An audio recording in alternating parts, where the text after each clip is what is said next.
About 25 years ago, I knew a young bishop from Saginaw, Michigan.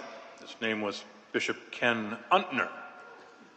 He had a tremendous gift whereby, before Mass, he would read the Gospel, and then, when it came time to proclaim it, he could go to the center of the sanctuary and do it all by memory, never missing a word. You might like the fact that in one of his books on homilies, he said that Easter sermons should be brief. And I quote him, "When you're dealing with something like the resurrection, words will never do it. It is the hardest thing to believe that there is life after death, but it's also the most wonderful thing to believe." And the bishop concluded, "We are asking people to bet their life on it." Over the years, I've had the privilege of talking to people who knew that their death was approaching. And if they were people of faith, they didn't fear death. It was seen as a portal to eternal life. While the unknown is indeed unsettling, faith assures us that it will all be okay.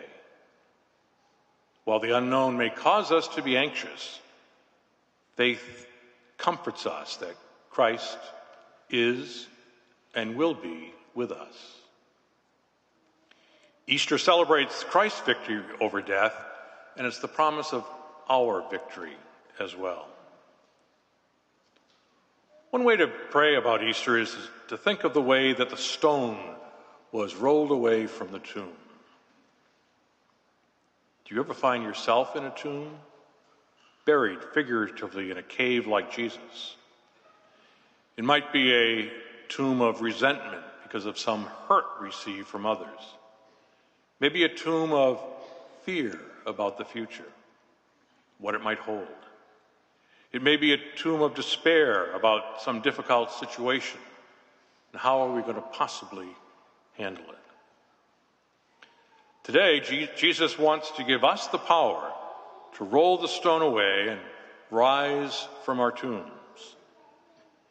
Not only when we die, but even now when we live. That's the good news of Easter. It's the good news that no tomb can hold us anymore. Not the tomb of despair, not the tomb of discouragement, not the tomb of doubt, not even the tomb of death itself. The Jesuit poet Gerard Manley Hopkins wrote in one of his works that we need to breathe Easter. Take a deep breath. See what Easter can do to make us alive. Breathe in Easter that gives us hope. Breathe in Easter that helps us to see beyond the difficulties of life to the hope of resurrection. We sing, "Jesus Christ is risen today," and you can bet your life